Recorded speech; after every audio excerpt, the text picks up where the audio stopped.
សូដាសូន9នៃទានរឿងចចកកាលពីព្រេងនេះមានចចកត្រោះធំមួយដល់ខែលំហើយវាដើររកត្រពាំងបឹងបួដែលរៀងទឹកដើម្បីចាប់ត្រីស៊ីលុះទៅដល់ត្រពាំងមួយរៀងទឹកអស់នៅតែប្រឡងមួយឃើញសុទ្ធតែភក់មានត្រីកំពឹសបង្កងក្តាមជាច្រើនណាស់ចចកឃើញហើយមានចិត្តត្រេកអររីករាយគិតថាថ្ងៃនេះអញមានលៀបធំណាស់ជាលៀបចម្លែកជាងសពថ្ងៃឯកំពឹសមានប្រាជ្ញាឮចចកថាដូច្នេះក៏និយាយលោមចចកថាយើងទាំងអស់គ្នាសិតតែជាចំណីបងចចកទាំងអស់ហើយប៉ុន្តែយើងប្រឡាក់ភក់ណាស់បងឯងស៊ីយើងទាំងភក់ដូច្នេះមិនឆ្ងាញ់ពិសាទេចចកឆ្លើយថាធ្វើដូចម្ដេចនឹងឆ្ងាញ់ពិសាកំពឹសឆ្លើយថាត្រូវបងចចកឯងយកយើងទៅលាងទឹកឲ្យជ្រះស្អាតហើយសឹមស៊ីនោះទៅឆ្ងាញ់ពិសាចចកថាធ្វើដូចម្ដេចនឹងយកទៅលាងទឹកបានបើច្រើនដល់ម្លឹងកំពឹសថាបងចចកកុំព្រួយចិត្តខ្ញុំធានាគិតឲ្យបងបានស្រួលប៉ុន្តែត្រូវបងឯងតាមខ្ញុំចចកឆ្លើយថាបងឯងធ្វើដូច្នេះក៏ខ្ញុំតាមទាំងអស់បើដូច្នេះចូលបងឯងចុះមកដេកននាលក្នុងភក់នេះហើយយើងទាំងអស់គ្នានឹងបានតងខំរោមបងឯងនាំយើងទៅរកបឹងស្ទឹងបឹងបួឯណាមានទឹកថ្លាច្រើនបងឯងលាងយើងឲ្យស្អាតហើយសុំបងឯងស៊ីឲ្យឆ្ងាញ់ពិសាតាមចិត្តចុះឯចចកជាសត្វល្មោបហើយល្ងង់ក៏ធ្វើតាមសម្ដីកំពឹសនឹងត្រីបបួលគ្នាតងរោមចចកទៅលុះទៅដល់បឹងមួយធំវែងមានទឹកថ្លាល្អចចកដើរចុះទៅក្នុងទឹកអស់ត្រីនិងកំពឹសលោតទៅក្នុងទឹកបឹងប្រាប់ថាបងចចកទៅជញ្ជូនមកឲ្យអស់សិនសឹមមកស៊ីឲ្យឆ្អែតតែម្ដងយើងនៅចាំបងនៅទីនេះចចកក៏ទៅជញ្ជូនត្រីនិងកំពឹសមកលុះត្រាតែអស់ពីត្រពាំងនោះពួកត្រីកំពឹសក្តាមខ្យងដឹងថាចចកជញ្ជូនអស់ហើយនាំគ្នាមុជក្នុងទឹកជ្រៅបាត់អស់ឯចចកដឹងថាកំពឹសបញ្ឆោតខ្លួនដូច្នោះហើយខឹងណាស់ដើរទៅបបួលអស់សត្វធំតូចដំរីរមាសខ្លាគ្រប់ភាសាសត្វទាំងពស់ថ្លាន់ពស់ធំពស់តូចទាំងសេះសល់ដល់តិចបបួលគ្នាមកបាច់ទឹកបឹងនោះឲ្យរៀងនឹងបានចាប់ត្រី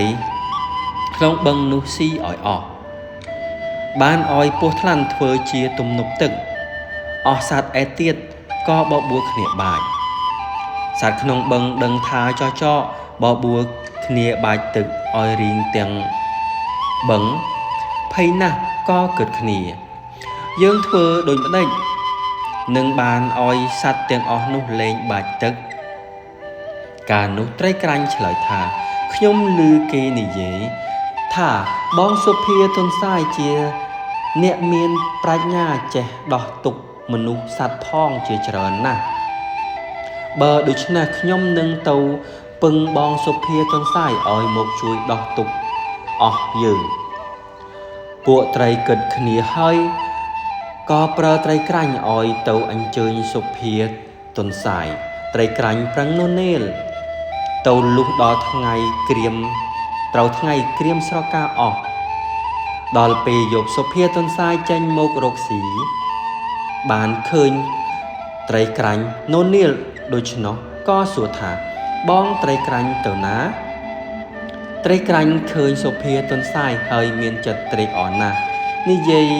អង្វរថាបងសុភាទុនសាយអាណិតខ្ញុំត្បិតត្រីទាំងអស់ក្នុងបឹងគេប្រើខ្ញុំឲ្យមកអញ្ជើញបងសុភាទៅត្បិតឮទាំងមនុស្សនិយាយថាបងជាអ្នកប្រាជ្ញចេះកាត់សេចក្តីដោះទុកគេបើអ្នកណាកើតទុកបងតែងតែជួយដោះទុកគេមិនដែលខានឥឡូវមានដំរីក្របីរមាសរមាំងជ្រូកពស់ធំពស់តូចទាំងសត្វហើគឺកុកក្រៀលចុងរៀលខ្យងទុងតូមក្អែកទឹកប្រវឹកស្មោញទាំងប៉ុន្មានបានបបួលគ្នាមកបាច់ទឹកបឹងឲ្យរីងនឹងបានចាប់អស់ត្រីអណ្ដើកន្ធាស៊ីជាចំណៃអស់ពីក្នុងបឹងនេះគេឲ្យពស់ថ្លាន់ពស់ធំតូចធ្វើជាទំនប់ទប់បឹងនេះឯងបើដូច្នេះបងសុភាទុនសាយអាណិតជួយដោះទុកអស់បងប្អូនខ្ញុំឲ្យបានរួចភ័យម្ដងនេះនឹងបានល្បីគេឈ្មោះតទៅអស់យើងនឹងតបគុណបងសុភាទុនសាយឯងយើងមិនភ្លេចគុណដរាបដល់ជីវិតអស់ជីវិតឯទុនសាយឮត្រីក្រាញ់និយាយអង្វរដូច្នោះក៏ឆ្លើយថាបងត្រីក្រាញ់ទៅមុនចោះទៅប្រាប់បងប្អូនកុំភ័យចាំឲ្យជួយដោះស្រាយឲ្យរួចកុំបារម្ភឡើយត្រីក្រាញ់ក៏ត្រឡប់ទៅវិញឯទុនសាយលុះព្រឹកប្រឡូមប្រហៀមឡើងទៅមិត្តបឹងឃើញអស់សត្វកំពុងតែបាច់ទឹកក៏យកស្លឹកឈើដែលដង្កូវស៊ីឆ្លុះឆ្លុះមកធ្វើជាសម្បត្តិហើយស្រែកហៅសត្វទាំងអស់នោះថាណែបងប្អូនទាំងអស់គ្នាចាំស្ដាប់ខ្ញុំត្បិតព្រះឥន្ទឲ្យខ្ញុំនាំសម្បត្តិមកប្រាប់គ្រប់គ្នាថាព្រះឥន្ទលោកនឹងមកកាច់ជើងត្រំត្រមមុំជើងអកកាច់ក្បាលចោះចកដកភ្លុកដំរីអស់សត្វឮថាសម្បត្តិព្រះឥន្ទដូច្នោះភ័យណាស់ផ្អើលបោចិនលើគ្នាដំរីក្របីរមាសរមាំងស្ទុះបលទៅជន់លើពស់ថ្លាន់ជាទំនប់ដាច់ខ្លួនជា2 3កំណាត់ធ្លាយទំនប់លិចទឹកស្លាប់អស់សត្វទាំងអស់នោះក៏